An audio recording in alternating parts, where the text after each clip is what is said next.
परमेश्वर के सन्निधि में संगति बनकर रहने के लिए परमेश्वर एक अवसर दिया, इसलिए मैं धन्यवाद देता हूँ। Hallelujah, thank you Jesus. आज के सुबह परमेश्वर हमारे जीवन में परमेश्वर के अनुग्रह दिया हुआ कारण आज भी हम परमेश्वर को आराधना करने, महिमा करने, परमेश्वर हमारे जीवन में अच्छे अवसरें खोल रहे, इसलिए मैं परमेश्वर को धन्यवाद करता हूँ। आज के मनन के लिए परमेश्वर के वचन से दूसरा कोरिन्थियों का किताब 5वां अध्याय उसका 10वीं वचन, the book of 2 Corinthians chapter 5 verse 10। दूसरी कोरिन्थिया 5वां अध्याय 10वां वचन। क्योंकि अवश्य है कि हम सबका हाल मसीह के न्याय आसन के सामने खुल जाए कि हर एक व्यक्ति अपने अपने भले बुरे कामों का बदला जो उसके देह के द्वारा किए हो पाए। हालेलुया। यहाँ आज परमेश्वर के वचन से मैं बोलना चाहता हूँ, स्वर्ग राज्य की सेपरेशन, नहीं तो अलग बनकर रहने से क्या फ़ायदा होता है। तो यहाँ पे लिखा गया, अनुभव में देख सकते हैं, ये जो बात है दूसरी कोरिन्थिया 5वां अध्याय 10वां वचन जो है, ये विश्वासी लोगों को कहा गया जो परमेश्वर यीशु मसीह को विश्वास करके अनंत जीवन पाके, नहीं तो उद्धारी पाके, पवित्र आत्मा पाके, कलीसिया में भागदान पाके, स्वर्गीय श्रेष्ठता में जीवन यापन करते, नहीं तो अभिषेक पाया हुए व्यक्तियों के बारे में यहाँ बताया गया। अनुभव देख सकते हैं। हमें सब कोई को, जो विश्वासी हैं वो सब कोई परमेश्वर के सिंहासन के सामने क्या करना चाहिए, अपने जीवन में किया हुआ भले चीज़ों का और बुरे चीज़ों का क्या चल रहा है गिनती देने की ज़रूरत है। क्यों? ये चीज़ हमें बहुत अच्छी तरीके से परख लेनी चाहिए, नहीं तो याद करनी चाहिए। क्यों? परमेश्वर, हाँ, जो परमेश्वर हमें उधारी दी है वो परमेश्वर गिनती लेने वाला परमेश्वर है। जो हमें अभिषेक किया है वो परमेश्वर हमारा गिनती लेने वाला परमेश्वर है। हमारा जीवन में जो कुछ आशीषें परमेश्वर हमको दिए हैं वो सब कुछ के बारे में क्या करते हैं, परमेश्वर गिनती लेते हैं, सुनी लेते हैं। क्यों? क्योंकि वो हम परमेश्वर के हकदार हैं, नहीं तो परमेश्वर का अधिकार में हम लोग जीवन यापन कर रहे हैं, नहीं तो परमेश्वर हमारा मालिक है। तो मालिक को हरदम हक बनता है कि अपने कर्मचारियों को किस तरीके से काम कर रहे हैं कि नहीं देखने की, नहीं तो वो समझने की, नहीं तो उसकी समझावट को, नहीं तो एक व्यक्ति जो काम कर रहा है उसका समझावट पहचानने के लिए हरदम एक मालिक क्या करता है, हरदम रिवैल्यूएशन चेकिंग करते रहता। तो यहाँ पे लिखा गया अनुभव में 5वां अध्याय 10वें वचन में लिखा गया है, सबको यीशु मसीह के सिंहासन के सामने क्या होना पड़ेगा, खड़ा होना पड़ेगा। हेलो, हमारे जीवन में परमेश्वर के सिंहासन के सामने खड़े होने की योग्यता परमेश्वर हमको दी है। आज हम धरती में जीवन यापन करते वक्त परमेश्वर की क्या बोलते, कृपा की सिंहासन के सामने उपयुक्त समय में जाग पहुंचकर विनती करके हमारे आवश्यकताओं को हम परमेश्वर के सन्निधि में बता सकते हैं। ये स्वर्गीय, ये धरती का सौभाग्यता है। मगर इस धरती का सौभाग्यता खत्म होने के बाद स्वर्गीय तट पर चढ़ने पर, नहीं तो स्वर्गीय अनुभव में हम जाने पर, नहीं तो स्वर्ग राज्य में से हम विराजमान होने पर हमको ये धरती का जीवन का गिनती हमें परमेश्वर के सामने हमें क्या करना चाहिए, सौंप कर बताना चाहिए। इसलिए यहाँ लिखा गया है, हर कोई अपने जीवन का फल के हिसाब से, अपना जीवन का कर्म के हिसाब से, नहीं तो अपना जीवन का श्रेष्ठता के हिसाब से क्या करना चाहिए, परमेश्वर के सिंहासन के सामने आकर, नहीं तो परमेश्वर के सामने खड़े होकर क्या करना चाहिए, अपने चीजों को बताने की जरूरत है। इसलिए वहां पे लिखा गया ये मस्ट एंड शुड है, ये सबके लिए कंपलसरी है, सबके लिए, सब विश्वासियों के लिए। कोई भी इसमें से क्या नहीं है, अलग नहीं है। सब जो परमेश्वर को विश्वास करते हैं, नहीं तो जो परमेश्वर के साथ संगति मना रहे हैं, नहीं तो जो परमेश्वर के लहू के द्वारा उद्धारी पाए, वो सबको ही क्या करना चाहिए, इस प्रोसेस के थ्रू जाना ही पड़ेगा, नहीं तो सिंहासन के सामने जाना ही पड़ेगा। इसीलिए यहाँ पे हमें मालूम करने वाली अनुभव परमेश्वर की व्यवस्था के अनुसार, नहीं तो परमेश्वर के नियम के अनुसार हमें क्या करना चाहिए, ये सब चीज़ों को परमेश्वर के सन्निधि में हमें बताने की जरूरत है। इसलिए यहाँ पे बताई गई अनुभव में देख सकते, ये सबके लिए कंपलसरी वाला एक अनुभव है। जो परमेश्वर को विश्वास करते हैं उनको क्या करना चाहिए, आवश्यक रीति से परमेश्वर के सन्निधि में जाना उपयुक्त होगा। इसलिए वहाँ पे बताया गया, लिखा गया, हमें परमेश्वर के सन्निधि में अपीयर, हमें अपने आप को दिखाना है। हेलो, यीशु मसीह हमको उद्धारी दिए, यीशु मसीह हमको अभिषेक किए, यीशु मसीह हमको कलीसिया से भागदान किए, मगर हमें क्या करना चाहिए, हमें अपने जीवन का जो श्रेष्ठता हमें मिली है वो श्रेष्ठता को परमेश्वर के सामने दिखाना है। मैंने दिखाना मतलब उसके अर्थ क्या है, जो वचन हमने सुना है, जो ज्ञान हमने पाया है, नहीं तो जो चीज़ों में हमने विश्वास किया है, इसका क्या करना चाहिए, वर्णन परमेश्वर के सन्निधि में जाके बताना है। हेलो, क्यों परमेश्वर के सिंहासन के सामने जाने की जरूरत, क्योंकि परमेश्वर के वचन विविध रीति से विविध विविध विविध रीति से लोग समझते हैं, और लोग वो समझने के कारण वो लोग क्या करते हैं, कितने लोग कितने चीज़ को विश्वास करते हैं, कितने लोग कितने चीज़ों को विश्वास नहीं करते। उदाहरण से अब सेवंथ डे जो आराधना करते हैं, शनिवार दिन की जो आराधना करते हैं, वो लोग की विश्वास क्या है, 7वीं दिन, नहीं तो शनिवार के दिन ही परमेश्वर को आराधना करनी चाहिए, बाकी दिन कभी भी वो लोग परमेश्वर को क्या नहीं करेंगे, आराधना नहीं करेंगे। दूसरा एक कम्युनिटी है, वो है साल्वेशन आर्मी। तो उनका क्या कहना है, उनका कहने का मतलब यह है कि उद्धारी हमको क्या ध्वज से मिलता है, तो बपतिस्मा भी हमें ध्वज से ही मिलना चाहिए। तो वो लोग बपतिस्मा क्या करते हैं, ध्वज से लेते हैं। और कितने कलीसिया लोग हैं, वो लोग बपतिस्मा क्या करते हैं, पानी में डुबो कर नहीं देते हैं, वो लोग क्या करते हैं, पानी की छिंचन से क्या करते हैं, बपतिस्मा देते हैं। और कितने कलीसिया बोलते हैं बपतिस्मा की जरूरत है ही नहीं बोलते हैं। और कितने कलीसिया है पवित्र आत्मा की जरूरत है ही नहीं कि बोलते हैं। क्यों? ये सब लोगों की वचन की समझावट उनको क्या करते हैं, गलत फहमियों में लेके डालकर उनके आत्मिक जीवन को नष्ट करता है। इसीलिए हमें परमेश्वर के सन्निधि में न्याय देते वक्त परमेश्वर हमें पूछते, तुमने जो विश्वास किया था उसके अनुसार तुमने क्या किया, अपने जीवन को चलाया, उसके द्वारा परमेश्वर हमको क्या कहेंगे, हमारे जीवन को क्या करेंगे, और परमेश्वर चेक करके देखेंगे। इसीलिए हमें मालूम करना परमेश्वर के वचन के हिसाब से है कि नहीं, हमारा विश्वास परमेश्वर के वचन के हिसाब से है या नहीं।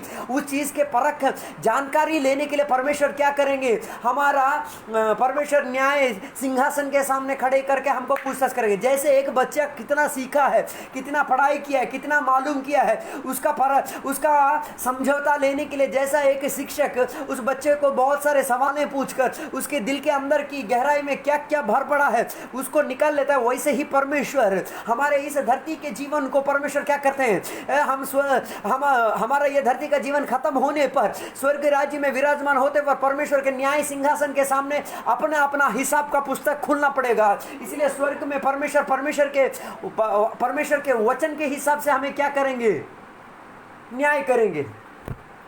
और स्मरणार्थक पुस्तक मलाकी के पुस्तक में लिखा गया है, हम हर दिन जो जो चीजें करते हैं, हमारा हर दिन का कामकाज जो कुछ भी है वो सब कुछ परमेश्वर क्या करते हैं, स्मरणार्थक पुस्तक में लिख के रखते हैं। क्यों?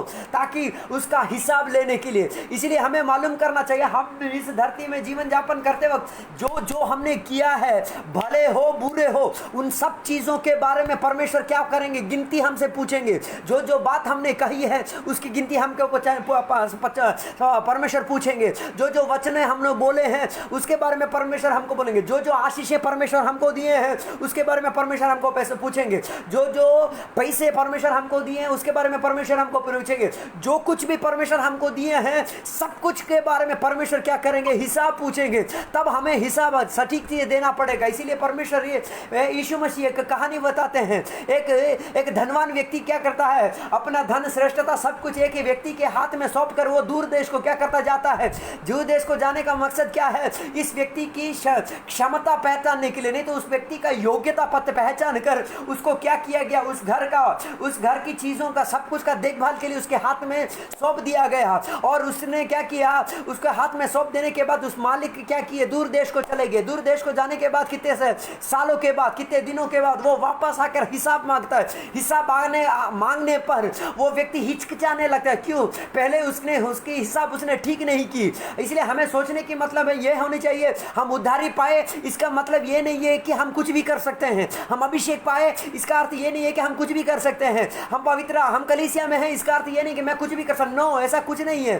कुछ भी करने से पहले एक चीज हमें मालूम कर, हर चीज का हमें अकाउंट देना पड़ेगा, सेटलमेंट करना पड़ेगा। इसीलिए क्यों कल के वचन में हमने देखा था कवनेंट बांधना, नहीं तो परमेश्वर के साथ क्या करना, एक एग्रीमेंट में आना कि मैं परमेश्वर तुम्हारे लिए जी रहा हूं, तुम्हारा वचन मेरे अंदर जी रहा है। तो इस एग्रीमेंट के हिसाब से मैं इस सांसारिक जीवन ही नहीं, स्वर्गीय जीवन भी मैं क्या करूंगा, उसी समान जीने के लिए मैं प्रस्तुत रहूंगा बोलकर बोलने वाली है कम। वो एग्रीमेंट के हिसाब से, एग्रीमेंट हमारा क्या है, परमेश्वर की वचन है हमारा एग्रीमेंट। परमेश्वर की वचन जैसी बताती है उसके अनुसार हमें क्या करना चाहिए, करनी चाहिए। इसीलिए पौलुस अपने पत्रिकाओं में प्रेम के बारे में ज्यादा कलीसिया को बता रहा है। कलीसिया को प्रेम के क्यों? वो लोग आत्मिक लोग हैं, अभिषेक पाए हुए लोग, मगर उनके जीवन में दिन बाय दिन प्रेम क्या होने लगा, कमी होने लगा। इसलिए परमेश्वर के दास बार बार उनको दोहरा के बताते हैं, तुम अपने आप में परस्पर क्या करो, प्रेम करो, परस्पर अपने आप में क्या करो, सहायता बनो। क्यों? क्योंकि ये सब कुछ के बारे में परमेश्वर हमको क्या करेंगे, एक दिन गिनती पूछेंगे। उस दिन गिनती के समय हम क्या जवाब देंगे, उस दिन हमारे गिनती के समय में हमारा जवाब क्या होगा, उस चीज के बारे में अभी से हमें क्या करना चाहिए, अच्छी तरीके से परख लेना चाहिए। इसीलिए परमेश्वर के सिंहासन के सामने छोटे पास्टर से लेकर बड़े पास्टर तक, छोटे विश्वासी लेकर नए विश्वासी लेकर पुराने विश्वासी तक, सब परमेश्वर के सामने खड़े होकर परमेश्वर के पुस्तक खुलते वक्त हमें अपना हिसाब परमेश्वर के सन्निधि में देना पड़ेगा। क्या क्या हमने परमेश्वर के लिए किया, क्या क्या हमने परमेश्वर के लिए नहीं किया, सब कुछ के बारे में परमेश्वर क्या करेंगे, गिनती लेंगे। इसलिए एक बार सोच के देखो, अगर गिनती अच्छी वाली गिनती है, अच्छे अच्छे कामों का गिनती है, तो परमेश्वर हमें क्या करेंगे, रिवार्ड देंगे, पुरस्कार देंगे। हेलो, अच्छे अच्छे चीज़ों का परमेश्वर के लिए किया हुआ, अच्छे अच्छे नहीं तो लोगों के लिए किया हुआ अच्छे अच्छे चीज़ों के लिए परमेश्वर क्या कहे, रिवार्ड देंगे। रिवार्ड कैसी मिलती है? हमारा रिवार्ड फर्स्ट सेकंड थर्ड, परमेश्वर का रिवार्ड फर्स्ट सेकंड थर्ड नहीं। परमेश्वर का रिवार्ड कैसे होता है, एक एक व्यक्ति का श्रेष्ठता के हिसाब से परमेश्वर का रिवार्ड बनता है। इसलिए बाइबल में परमेश्वर का रिवार्ड कैसा बताया गया है, वो रहस्य रीति से बताया गया, उसका पहचान कैसा है बताया गया नहीं है, वो एक छिपा मर्म है। इसलिए हमें मालूम करने वाली अनुभव, हमारे भले कामों का परमेश्वर हमें क्या करेंगे, रिवॉर्ड देखते। इसलिए बाइबल कहता है, स्वर्ग तुम अपना धन क्या कहां पे संचय करके रखने के लिए परमेश्वर, इस धरती पर नहीं जहां चोर नहीं तो जहां का क्या करते चीज नष्ट हो जाए, वहां नहीं, परमेश्वर के सन्निधि में क्या करके रखो, छिपा के रखो, ताकि कोई भी उसे क्या नहीं करे, नष्ट ना करे। इसलिए हमारा जो कुछ भी है, हमारा हिसाब किताब स्वर्गीय तल में हमको छिपा के रखने की अनुभव होनी चाहिए। दूसरी वाले अनुभव में देख सकते हैं, हमारी अच्छे भले कामों का अच्छी तरीके से परमेश्वर हमें हिसाब देकर हमें रिवॉर्ड देंगे, नहीं तो हमें क्या करेंगे, फल देंगे। और हमारे बुरे चीजों का वो क्या होगा, जो अगर बुरे चीजें हमने किया, अपने मुंह से बोला हुआ बातें, हमारे चाल चलन के हिसाब से क्या होता है, हमको जो मिलने वाली महिमा है उस महिमा की कमती होते जाएगा। हेलो, जैसे मूसा पहाड़ के ऊपर चढ़ने के द्वारा परमेश्वर के साथ रिश्ता काटने के द्वारा उसके अंदर क्या परिवर्तन हो गया, परमेश्वर की महिमा की बढ़ोतरी परिवर्तन हो गया। इसीलिए लोग उसके मुंह को क्या नहीं सके, देख नहीं सके। उसके वास्ते लोग ने उनको क्या बोला, तुम अपने मुंह को क्या करो, ढको, हम तुम्हारा मुंह क्या नहीं कर पा रहे, देख नहीं पा रहे। थोड़े देर के बाद क्या हुआ, वो उनके मुंह की जो वो तेजस थी वो धीरे धीरे क्या होने लगा, कम होने जाने लगा। क्यों कम होने लगा?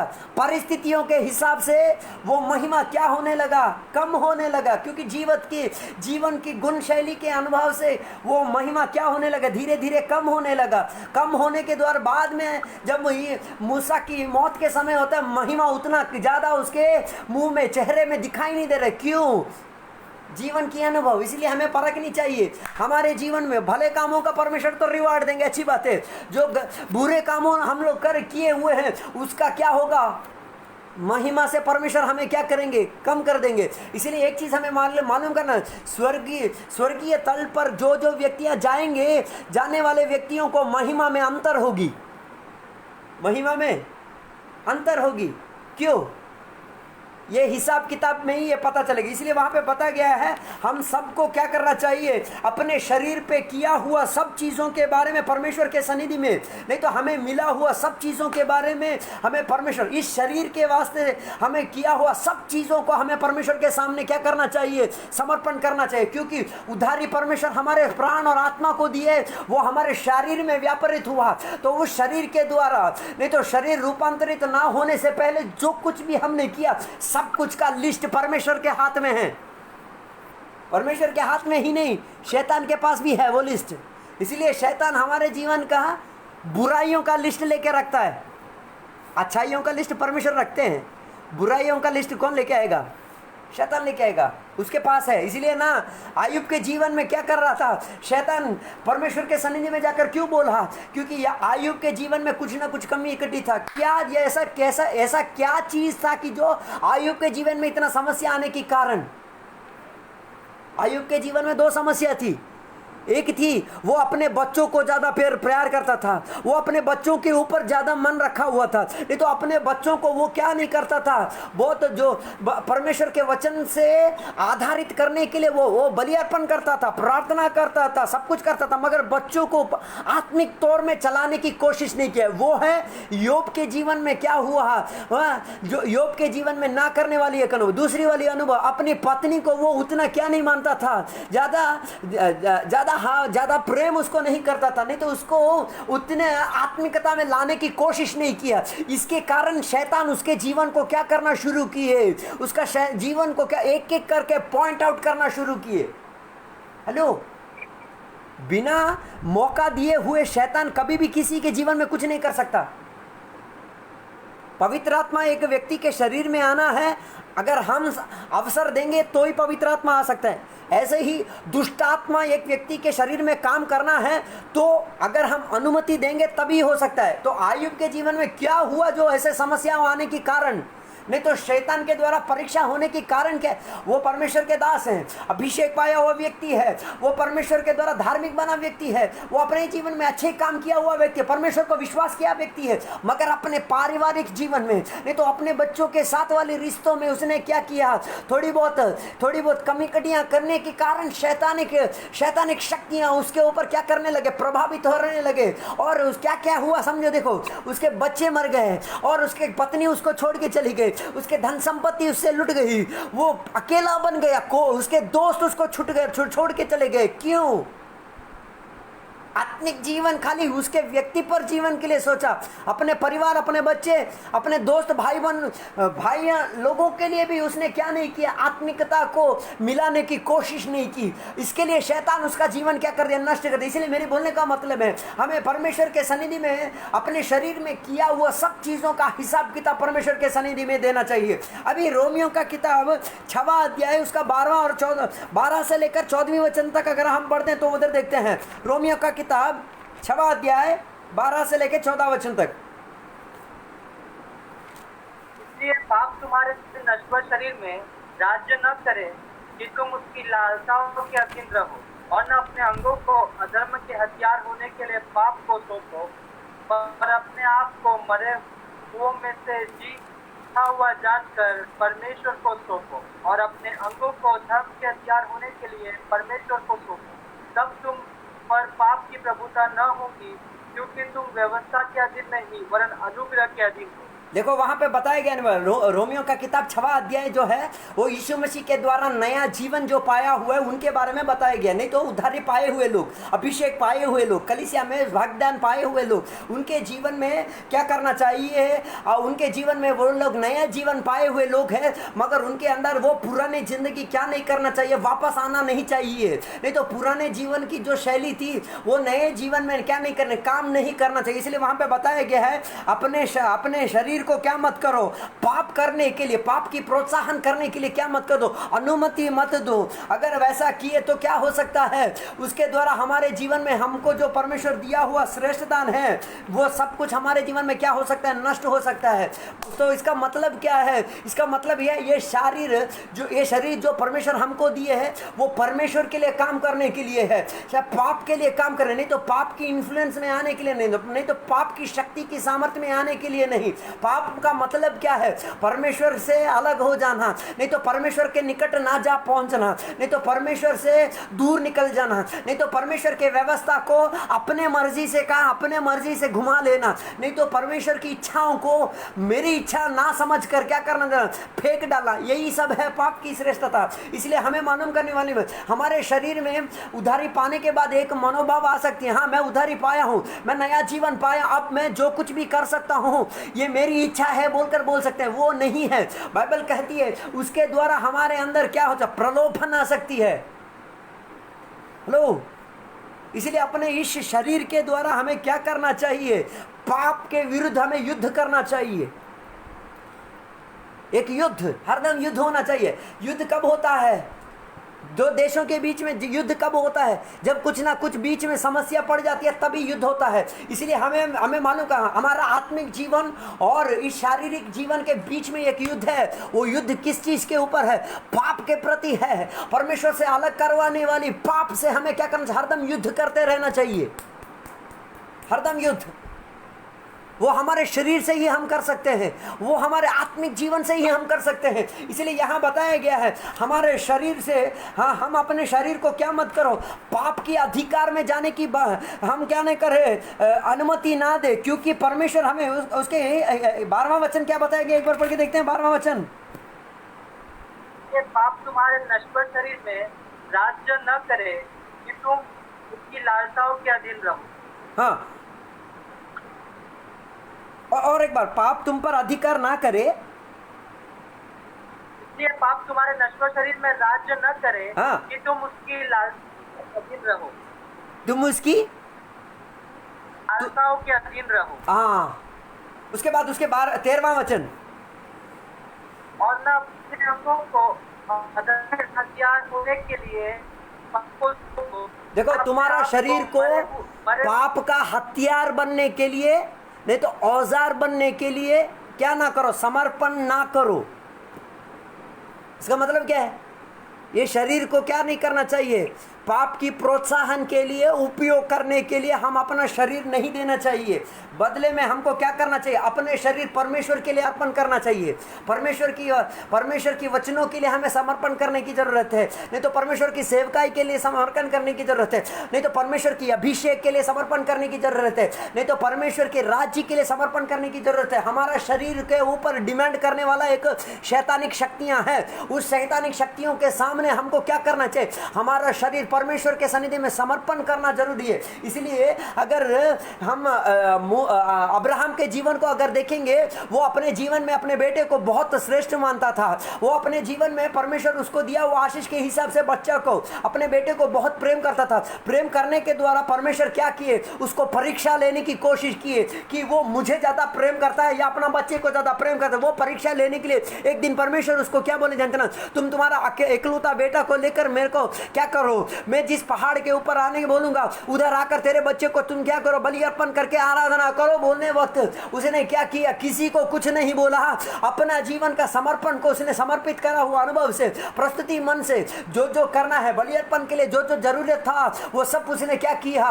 वो सब को सज्जित करने के बाद सुबह ही उठा, अपने बच्चे को लेकर क्या किया? बलि अर्पण करने के लिए गया। और बलि चढ़ाते वक्त उसने बताया, मेरे बच्चे से मैं ज्यादा तुझसे प्रेम करता हूं परमेश्वर। उस चीज की पहचान परमेश्वर क्या कर दी है? उस पहाड़ के ऊपर वर्णन किया हुआ, वैसे ही हमें भी अपने जीवन के, हमारे शरीर के जो अनुभवों को क्या करना चाहिए? परमेश्वर के सामने ऑफर करना चाहिए कि बोलना चाहिए, परमेश्वर मैं शैतानिक शक्तियों को समर्पण करने के लिए मैं शरीर में नहीं दे सकता, मैं परमेश्वर के सामने समर्पण करने के लिए मेरे शरीर में दे रहा हूं।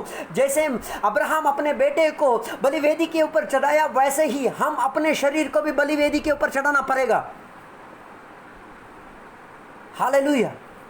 जब चढ़ाएंगे तो परमेश्वर हमारा जान नहीं लेंगे, परमेश्वर हमारा प्राण नहीं लेंगे, परमेश्वर हमें क्या करेंगे? उस पाप की श्रेष्ठ दान से छुटकारा देने की कोशिश करवाएंगे, उद्धारी देने की कोशिश करेंगे। नहीं तो वो पाप की औजार हमारे अंदर क्या नहीं करेगी? काम नहीं करेंगी। बदले में परमेश्वर की व्यवस्था हमारे अंदर काम होने लगेगी। वही उस दिन हुआ। उस दिन क्या हुआ? जैसे ही अब्राहम ने छुरा नाइफ निकाला अपने बेटे को मारने के लिए, नहीं तो बलि अर्पण करने के लिए, सब कुछ समर्पण करके प्रार्थना के द्वारा मारने के लिए हाथ उठा थी, तुरंत परमेश्वर की शब्द, नहीं तो परमेश्वर की वचन की शक्ति क्या हुआ? गंभीर अवस्था से उसको रोक डाल दिया। इसलिए हमें मालूम करने वाले अनुभव, हम परमेश्वर के लिए अपना शरीर अर्पण करते वक्त परमेश्वर की वचन हमें रुकावट करेगी। परमेश्वर की वचन की रुकावट हमें क्या करेगी? चेकआउट करेगी। नहीं तो परमेश्वर की वचन हमें क्या करेगी? हमारी विश्वास को परीक्षा लेकर हमारा जो समर्पण को, हमारा जो श्रेष्ठता को परमेश्वर क्या कर रोक डालेंगे।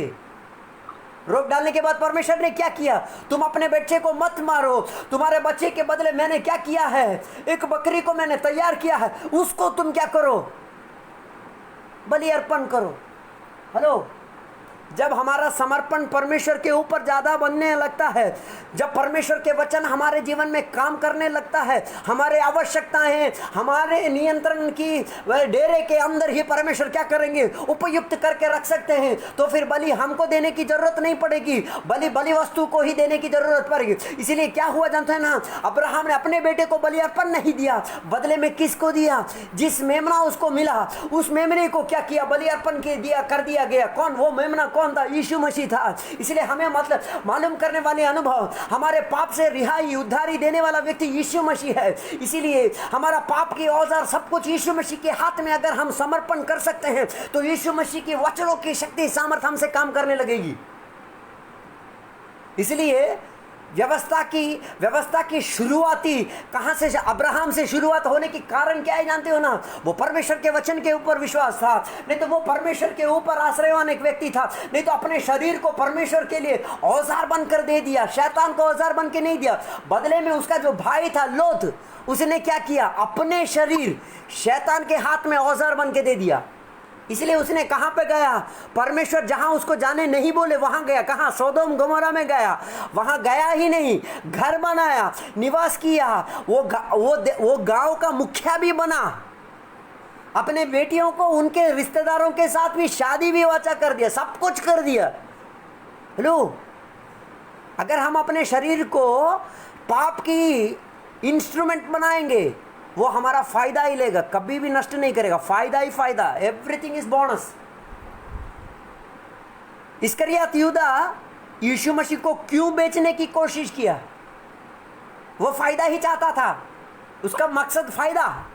इसलिए ना एक स्त्री जब यीशु मसीह जब रूम में बैठे थे, उसने क्या किया?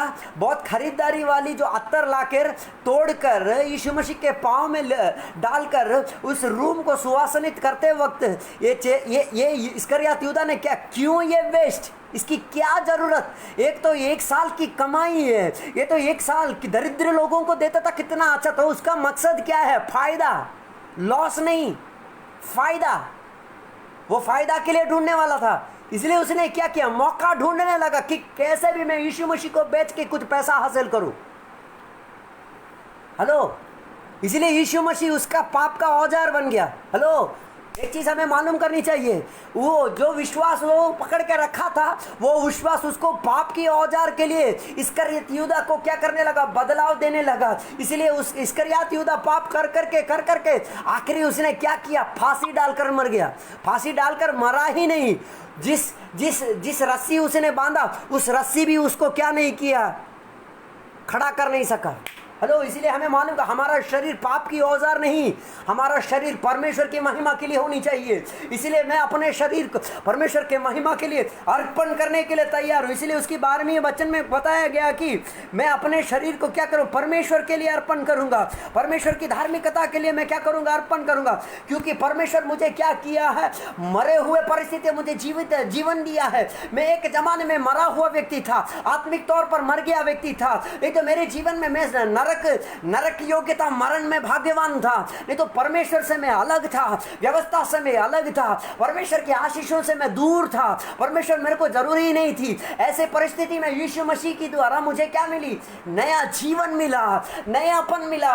मेरे को एक जीवन मिला जो कि परमेश्वर के द्वारा जन्मित एक जीवन, जो कि परमेश्वर के द्वारा पाया हुआ एक जीवन पाया। वो जीवन पाया हुआ व्यक्ति कभी भी अपना शरीर किसको नहीं देगा? शैतान को नहीं देगा।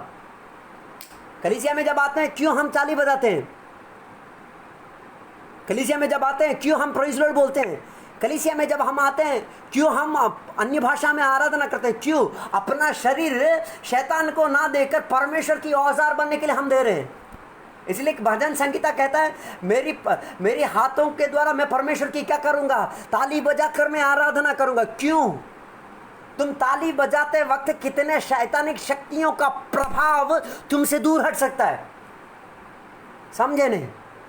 हम जब ताली बजाना शुरू करेंगे, हमारे हाथों परमेश्वर के सन्निधि में बैठकर ताली जब बजाना शुरू करेगा, कितनी शैतानिक शक्तियों की प्रभाव जो तेरी आराधना की ऊपर कर्तृत्व करने की देख रही है, वो शक्ति क्या कर सकती है? तेरी तेरी तेरी क्या बोलते हैं, ताली बजाने की उस शक्ति सामर्थ्य के सामने वो जो पाप की श्रेष्ठता को लाने वाली उस दुष्ट शैतानिक शक्तियों का प्रभाव तुझसे क्या हो सकता है? दूर निकल सकता है। तेरा शरीर परमेश्वर का इंस्ट्रूमेंट बन जाएगा, तेरा हाथे तेरी तेरी जो ताली परमेश्वर की औजार बन जाएगा। तो परमेश्वर के औजार बनने पर शैतानिक शक्ति कैसे काम कर सकते हैं? कभी काम नहीं सकते, दूर भाग सकते हैं। और जब हम अपने मुंह खोलकर चिल्लाकर परमेश्वर की स्तुति आराधना करते हैं, क्या होती है? जैसे यरीहो की बड़ी चट्टान ऊपर से नीचे छलांग लगाकर गिर सके, कैसे? स्तुति करने के द्वारा, मिलनता के साथ। इस्राएली लोग 7 दिन तक यरीहो के चारों ओर घूमे, क्या हुआ? वो पूरी इमारत एकदम क्या हो गया? नीचे धस के गिर गया। क्यों? वो यरीहो के ऊपर एक शैतानिक शक्तियों का प्रभाव था। वो शैतानिक शक्ति इस्राएलियों को क्या करने नहीं देता था? आगे जाने के लिए नहीं देता। तो हम कलीसिया में ताली क्यों बजाते हैं? ताकि उसका अर्थ क्या है कि मुझे आगे ना जाने के लिए शैतान रोक लगा कर ताली बजाकर उस औजार को मैं तोड़ने वाला अनुभव है। परमेश्वर की स्तुति कर कर उस यरीहो को तोड़ने वाला अनुभव है। यरीहो नहीं टूटा तो तुम आगे नहीं जा सकते। जब तक तुम्हारे सामने यरीहो है तब तक तुम्हारा स्तुति बढ़ना ही चला। तो इसलिए हमें सोचने की जरूरत है, खाली एक यरीहो ही नहीं, बहुत सब कुछ समस्या तुम्हारे सामने आते वक्त तब तुम परमेश्वर को स्तुति आराधना करके, ताली बजाकर, परमेश्वर की महिमा करके, अपने शरीर को परमेश्वर की औजार के हिसाब से समर्पण करके शैतानिक तंत्रों को तोड़ना चाहिए। इसलिए कलीसिया में आने से ताली बजाना चाहिए। कलीसिया में आते वक्त धन्यवाद प्रेज़ लॉर्ड बोलना जरूरी है। कलीसिया में आते वक्त अन्य भाषा के साथ क्या करना चाहिए? परमेश्वर की महिमा करना चाहिए। इसलिए ना पहली कलीसिया जो थी एक साथ मिलकर, प्रेरितों का किताब 2 अध्याय देख सकते हैं, एक साथ मिलकर आराधना करते वक्त क्या हुआ? पवित्र आत्मा उनके बीच में उतर आए। उतर आते वक्त क्या समझ में आया जाता? ये लोग अलग हैं, ये लोग अलग हैं, बाहरी झुंड से ये लोग अलग हैं। वो परमेश्वर क्या किया? पहचान दिलवाए। जब हम अन्य भाषा बोलते हैं, पवित्र आत्मा की जो वरदान सल कलीसिया में जब काम करने लगता है, तब हमें मालूम होता है कि हम अलग हैं, हमारा जीवन अलग है, हमारे ऊपर पड़ा हुआ अभिषेक अलग है, हमारा ऊपर खरीदारी जो पड़ा है वो अलग है। हम परमेश्वर के लिए अलग हैं। क्यों? हम सबके साथ मिलकर नहीं चल सकते, हम अलग हैं। वो पहचान को परमेश्वर क्या कर रहे हैं? दिला रहे हैं। इसलिए प्रेरितों का किताब 2 अध्याय में देख सकते हैं, उनके ऊपर पवित्र आत्मा गिरते ही उनके ऊपर की जो बंधन थी वो टूट गई। कौन सी बंधन? जो विजाती लोगों के साथ मिलनित वाली एक आराधना की शैली थी, वो आराधना की शैली टूट गया उसी दिन। कब? पवित्र आत्मा उन पर उतरने पर। इसलिए मेरे बोलने का मतलब है, हमारा शरीर परमेश्वर का इंस्ट्रूमेंट बनना चाहिए। वो हमारा मुंह होना चाहिए, वो हमारा शब्द होना चाहिए, वो हमारा ताली होना चाहिए, वो हमारा नाच गाना होना चाहिए, वो हमारा अन्य भाषा बोलने वाले होनी चाहिए, वो परमेश्वर के प्रवचन बोलने वाले, पवित्र आत्मा के सब प्रकार के दान काम करने वाले अनुभव होनी चाहिए। तो ही परमेश्वर की महिमा होने वाले अनुभव।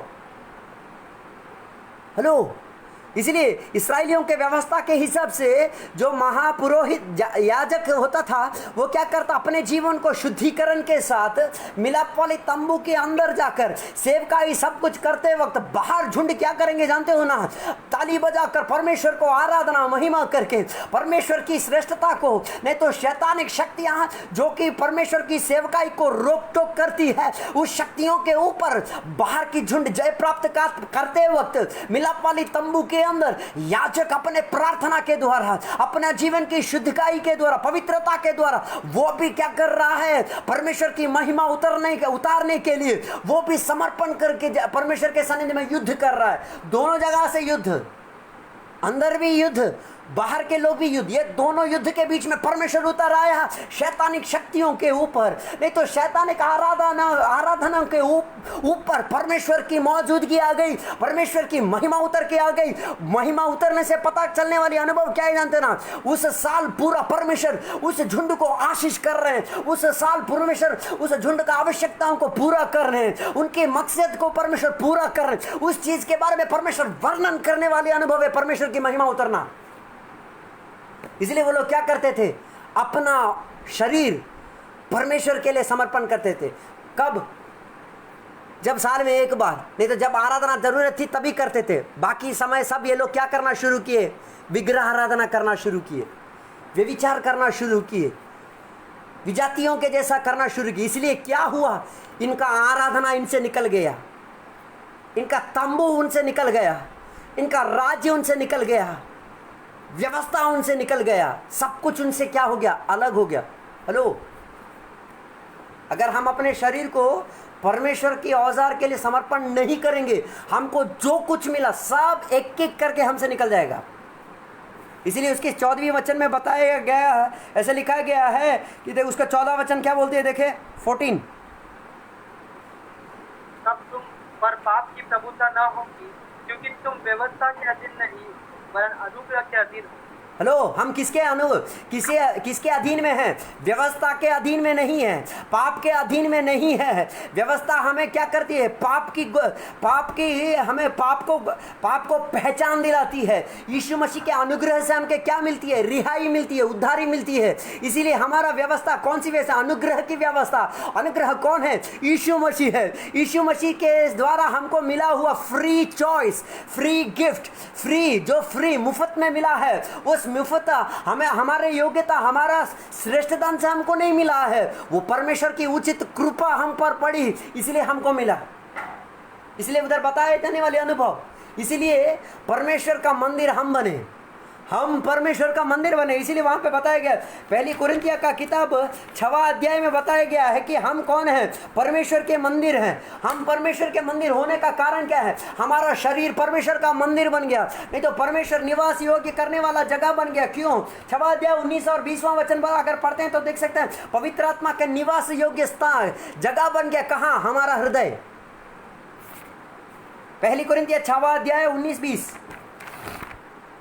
क्या तुम नहीं जानते कि तुम्हारा देह पवित्र आत्मा का मंदिर है, जो तुम में बसा हुआ है और तुम्हें परमेश्वर की ओर से मिला है, और तुम अपने नहीं हो, क्योंकि दान देकर मोल लिए गए हो।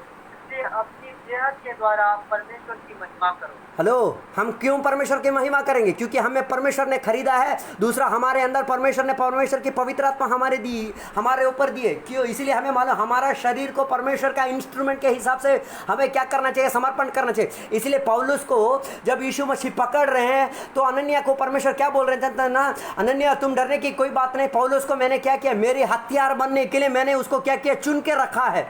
हेलो, हथियार बनने के लिए। हथियार ऐसी एक चीज है जो परमेश्वर ही क्या कर सकते हैं, उसको क्या कर सकते हैं, बहुत धाड़मय बना सकते हैं।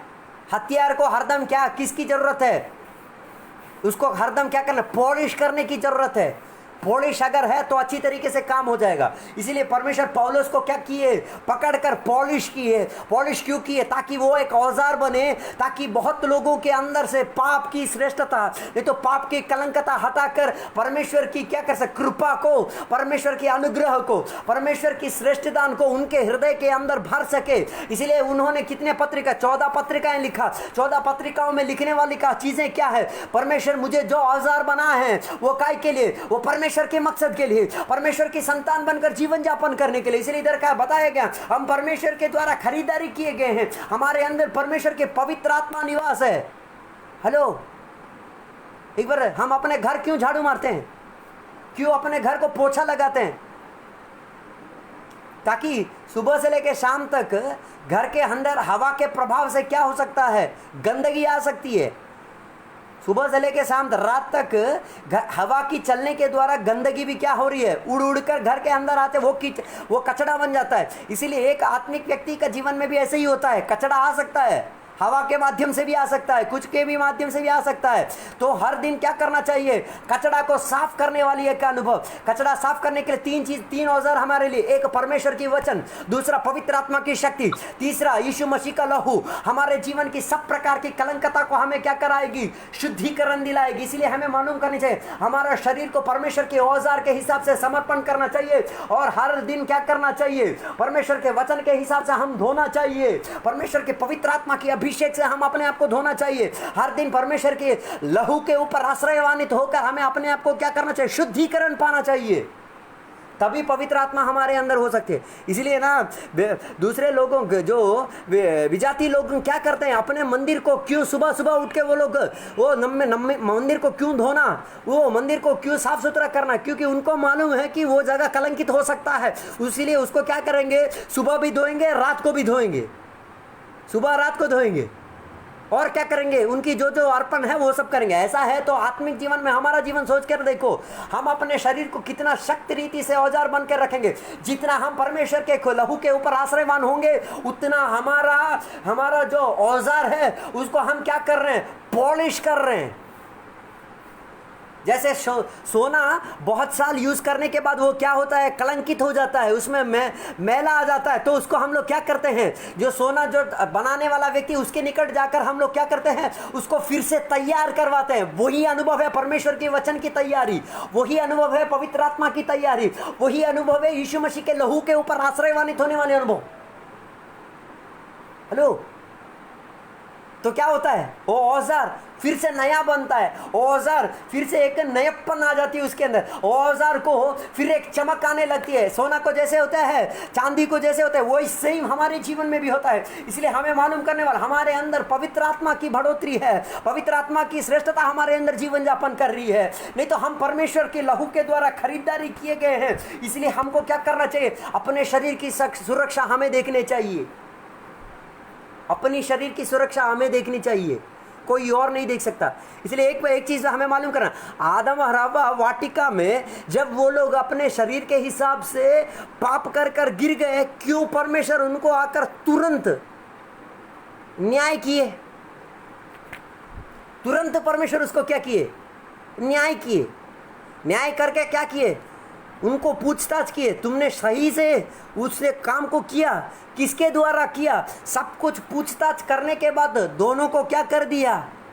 उस वाटिका से परमेश्वर अलग कर दिए।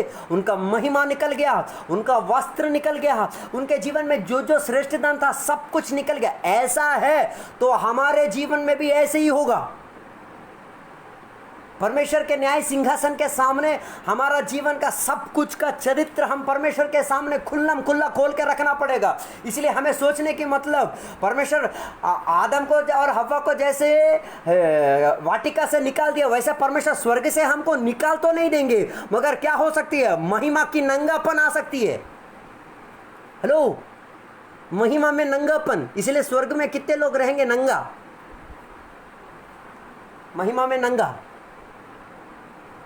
हेलो, इसलिए हमें परख नहीं चाहिए। इसलिए उसकी 6वां अध्याय 19 और 20 में कहा गया हम परमेश्वर के लहू के द्वारा खरीदारी किए गए। इसलिए हम अपने शरीर को परमेश्वर की महिमा के लिए, हेलो, किसके लिए? उसके लास्ट में क्या बताया गया है? यीशु मसीह के लहू के द्वारा खरीदारी किए गए।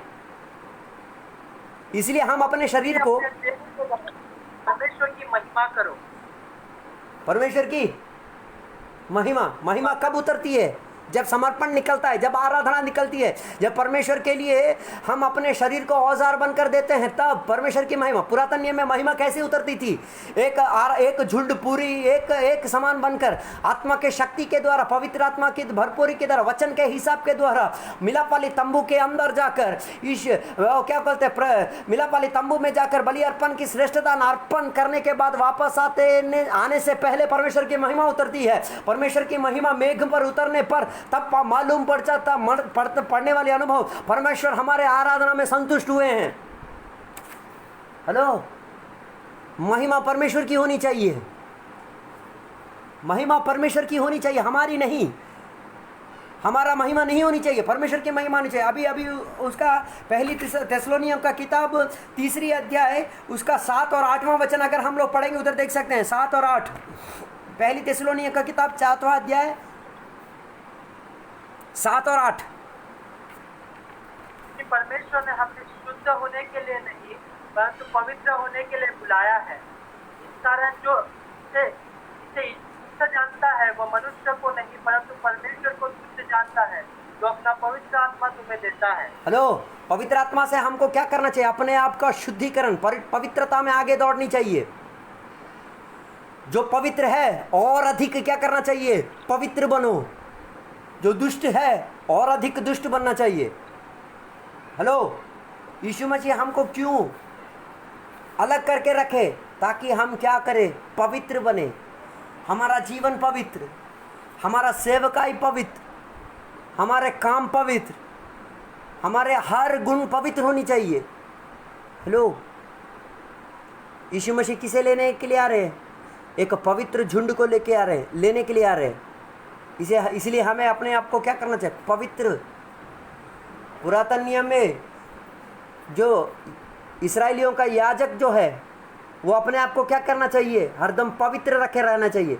वो कभी किसी भी मरे हुए व्यक्तियों के घर नहीं जा सकता, मरे हुए लोगों के साथ वो कुछ काम नहीं कर सकता, पारिवारिक जीवन में संपर्क नहीं रख सकता। ऐसे बहुत सारे लिमिटेशंस है अपने आप को क्या करने के लिए? पवित्र रखने के लिए। आज कलीसिया का पवित्रता से दूर होने वाले अनुभव क्या है?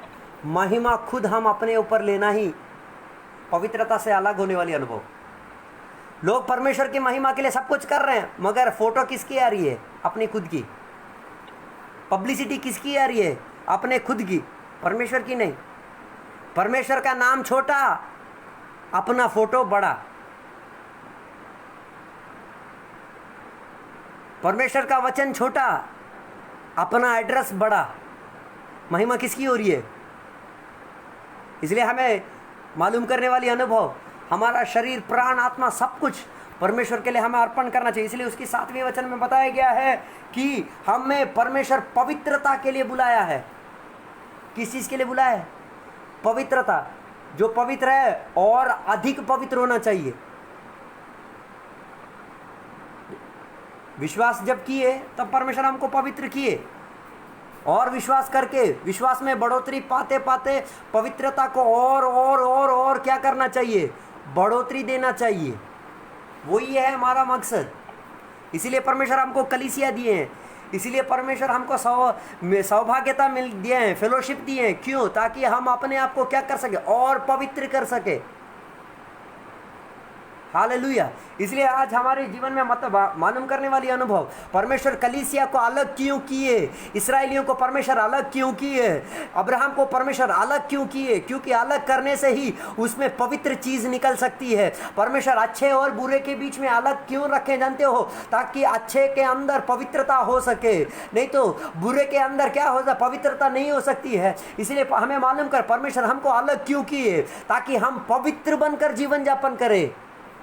हेलो, इसीलिए परमेश्वर हमको पवित्र आत्मा दिया है, दुष्ट आत्मा नहीं, पवित्र आत्मा। जैसे यीशु मसीह पवित्र, जैसे पिता परमेश्वर पवित्र, जैसे पवित्र आत्मा पवित्र, वैसे कलीसिया भी पवित्र होना चाहिए। हेलो, पवित्रता का मतलब क्या है? नहाने से पवित्र हो जाएंगे क्या? साबुन लगाने से पवित्र हो जाएंगे क्या? नहीं। एक व्यक्ति पवित्र बन गया कैसे पता चलता है? सर से लेके पांव तक अगर अच्छी तरीके से देख लेंगे तो हमें क्या मिलेगी? पता चलेगी। पुरातन नियम में याजक पवित्र है कि नहीं कैसा पता चलेगा जानते हो? वो याजक अपने जीवन को परीक्षा लेती है बलि अर्पण करने से पहले, नहीं तो मिलाप वाली तंबू के अंदर प्रवेश होने से पहले उसको क्या करेंगे? सर से लेके पांव तक पूरा नंगा खड़ा करके चेक करेंगे। हेलो, सर से लेकर पांव तक पूरा चेक करेंगे। चेक करने के बाद उसका लाइफ हिस्ट्री पूरा लेंगे। वो 1 साल उसने क्या क्या किया, कहाँ कहाँ गया, कैसा कैसा काम किया, वो प्रोफाइल भी चेक करेंगे। चेक करने के बाद उसको क्या करेंगे जानते हैं ना? याजकीय वस्त्र पहनाएंगे। पहनाने के बाद, नहला धोला कर याजकीय वस्त्र पहनाने के बाद ही उसको मिलाप वाली तंबू में ला सकते हैं। वो याजक की बात है। अभी जो बलि अर्पण करने के लिए जो बलि वस्तु लेके लाया, जो व्यक्ति लेके आता है, वो व्यक्ति को नहीं, वो व्यक्ति की बलि वस्तु को भी क्या करते हैं, सर से लेके पांव तक चेक करते हैं। कौन? उसके लिए स्पेशल याजक लोग हैं। चेक करने के बाद ही वो बलि वस्तु को क्या किया जाता है, मिलाप वाली तंबू में लेके आ जाता है। मिलाप वाली तंबू में लेके आने से पहले उसका पूरी तरीके से क्या होता है, चेकआउट होता है, चेकिंग किया जाता है। जैसे सिक्योरिटी चेक इन बोलते हैं ना, वैसे पवित्रता कब पता चलेगा? सिक्योरिटी चेकिंग जब करेंगे तब पता चलेगा। सिक्योरिटी चेकिंग कब हो रहा है? इस धरती पे सिक्योरिटी चेकिंग हो रही है। उस सिक्योरिटी के चेकिंग को पवित्र आत्मा हमारे जीवन में करवा रही है, वचन हमारे जीवन में कर रहा है, सौभाग्यता हमारे जीवन में दे रहा है।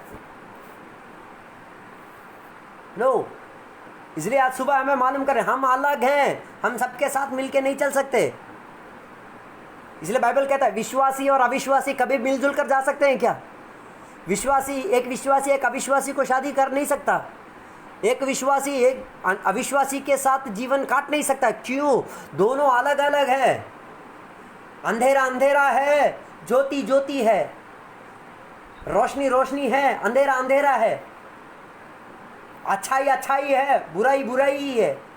इसलिए अच्छा बुरा कभी भी मिलकर नहीं रख सकता। इसलिए वाटिका में अच्छाई और बुराई दोनों को एक साथ लेने की कोशिश किए, महिमा उनसे दूर हट गया। इसलिए आज हमारे जीवन में हमें परखना चाहिए, बुराइयों का हम साथ नहीं देना, अच्छाई का हम साथ देना चाहिए। वही परमेश्वर हमसे चाहने वाली मकसद। हेलो, अच्छाई, क्योंकि कोरिन्थियों के किताब में हमने पढ़ा हमारे जीवन की शैली के हिसाब से परमेश्वर हमें क्या करेंगे, हमारे अच्छाई और बुराई सब चीज़ों के परमेश्वर हमें क्या करेंगे, न्याय लेंगे। पवित्र झुंड को ही परमेश्वर क्या करेंगे, न्याय लेंगे। इसलिए न्याय के कोर्ट के सामने खड़े होते वक्त हमारे लिए बातचीत करने वाला कोई नहीं रहेगा। हमको खुद हमारा जीवन का चरित्र हमें खुद परमेश्वर के सामने पेश करना पड़ेगा। इसलिए बीच बीच में हमारा पौलुस हरदम स्वर्गीय दर्शन के बारे में बोलने का मकसद क्या है? पौलुस अपने जीवन में, मैं कुछ अच्छा करना चाहता हूँ मगर मुझसे अच्छी नहीं होती है, बुराई में कर बैठता हूँ, इसलिए मेरे को परमेश्वर सहायता कीजिए। बोलते वक्त परमेश्वर ने उसे क्या कहा, तो डरने की कोई बात नहीं बेटा, मेरी कृपा मेरी अनुग्रह तुझे काफ़ी है। तेरी बलहीनता में मैं तेरे को क्या कर सकता, बल दे सकता हूँ। हेलो, बीच बीच में पौलुस भी हमारे जैसे ही सोचा, मैं परमेश्वर तेरे लिए कुछ करना चाहता हूँ, परमेश्वर तेरे लिए जीवन यापन करना चाहता हूँ, मगर कुछ ना कुछ कलंक मेरे जीवन में आ ही जाता है, क्या मैं करूँ? परमेश्वर बोलने के बाद, तू डरने की कोई बात नहीं, तू मेरी व्यवस्था में रुक, तू मेरी आत्मा में भरपूरी पा, तू मेरी लहू के द्वारा उधारी पा और मेरी करीब रहे। मैं मेरी कृपा मेरी अनुग्रह में तेरे ऊपर डालूंगा। इसलिए परमेश्वर के अनुग्रह के सिंहासन में हर दम जाने की कोशिश करनी चाहिए, एनी टाइम एनी मूवमेंट। इसलिए हमारे प्रार्थनाओं में यीशु मसीह जो प्रार्थना सिखाया है, उस प्रार्थना में यीशु मसीह एक बात बोले, हमें टेम्पटेशन में ना गिरने के लिए हमें क्या कर, सहायता कर। हम वो चीज़ को सब भूल गए हमारे प्रार्थना में, बाकी सब कुछ प्रार्थना करेंगे। परीक्षा में ना गिरने के लिए मुझे क्या कर, परीक्षा आएगी, परीक्षा हमारे जीवन में बहुत सारी आएगी, मगर उसमें क्या नहीं करना चाहिए, उस दलदल में हम नहीं फंसना चाहिए। क्या करना चाहिए, उस दलदल से बाहर निकलने की कृपा हमें ढूंढनी चाहिए, अनुग्रह हमें ढूंढनी चाहिए। वो यीशु मसीह के साथ आज भी विराजमान है। वो ये हमें क्या कर सकता है, पवित्रता की ओर ले सकता है। इसलिए मैं अपने वचनों को बंद करना चाहता हूँ। बंद करने से पहले एक ही सवाल, पवित्रता के साथ जीवन यापन करने वाला प्रति व्यक्ति अपना जीवन का परिचय परमेश्वर के न्याय सिंहासन के सामने देना पड़ेगा। इसीलिए हमारा हर जीवन की शैली 10 बार सोचकर, 10 बार समझदारी लेकर, 10 बार प्रार्थना कर 10 बार परमेश्वर से क्या करते हैं, परमेश्वर से मांग कर ही चीज़ों को करने की इच्छा कीजिए, ताकि हमें क्या नहीं करना पड़ेगा, समस्याओं में पड़ने की ज़रूरत नहीं पड़ेगी। इसलिए आज सुबह के समय परमेश्वर के सन्निधि में समर्पण होकर 1 मिनट परमेश्वर से हम बोलेंगे, परमेश्वर तेरे न्यायपीठ के सामने खड़े होते वक्त मेरे अच्छाई और बुराई दोनों के बीच में परमेश्वर आप परीक्षा लोगे। उस समय मेरी पवित्रता दिखाई देने के लिए, मैं पवित्रता के साथ जीवन यापन करते हुए परमेश्वर की महिमा की आश्वासन पाने के लिए मुझे सहायता दीजिए बोलकर परमेश्वर के सन्निधि में समर्पण करते हैं, प्रार्थना करते हैं। स्वर्गीय पिता परमेश्वर, आज सुबह के समय परमेश्वर के वचन से परीक्षा लेने के लिए एक और अवसर परमेश्वर आपने हमको दिया, इसलिए धन्यवाद देते हैं। परमेश्वर के वचन के हिसाब से हमको मालूम किया गया हमारे शरीर से किया हुआ हर कार्य का परमेश्वर आप क्या करने वाले हो, न्याय करने वाले हो। उस न्याय के बारे में पवित्र आत्मा हमें याद देती है, इसलिए हमारा जीवन हरदम पवित्र आत्मा केंद्रित एक जीवन होना चाहिए, वचन केंद्रित एक जीवन होना चाहिए। यीशु मसीह के लहू के द्वारा छुटकारा पाने वाली एक अनुभव में प्रकाशवान होकर चलने के लिए हमें सहायता दीजिए बोलकर प्रार्थना करता हूँ। परमेश्वर हमारे अच्छाइयों का परमेश्वर आप रिवार्ड देने वाले हो, हमारी बुराइयों के द्वारा परमेश्वर हमारे अंदर से महिमा को परमेश्वर अलग करने वाले हो। ऐसा ना हो परमेश्वर, हम महिमा से अधिक महिमा में जाने के लिए, पवित्रता से अधिक पवित्रता में जाने, धार्मिकता से अधिक धार्मिक बनने के लिए परमेश्वर, वचन में और अधिक बढ़ने के लिए, आत्मा की शक्ति में और अभिषेक प्राप्त पाने के लिए परमेश्वर, और गहराइयों में परमेश्वर के सन्निधि में उतरने के लिए, और परमेश्वर के साथ संगतियों में बलपूर्ण होने के लिए सहायता दीजिए परमेश्वर। आपकी शक्ति और सामर्थ्य में, आपकी वचन की शक्ति में परमेश्वर, आपकी लहू के खरीदारी में विश्वास कर हमारा जीवन को हमको चलाने के लिए शक्ति और सामर्थ्य दीजिए बोलकर प्रार्थना करता हूं। पूरी तरीके से पवित्र बनकर परमेश्वर इस धरती को छोड़कर स्वर्गीय महिमा में लौट जाने के लिए सहायता दीजिए। तेरी महिमा और भी अधिक हमारे अंदर बढ़ोतरी पाने दिए, सहायता किया, इसलिए धन्यवाद। इतनी देर वचन बताने के लिए, सुनने के लिए हमें अवसर खुल के दिया, इसलिए धन्यवाद देते हैं। आदर और महिमा सब कुछ आपके हाथ में हम सौंपते हैं, यीशु मसीह के नाम में मांगते हैं, आमीन, हालेलुया, प्रेज़ द लॉर्ड।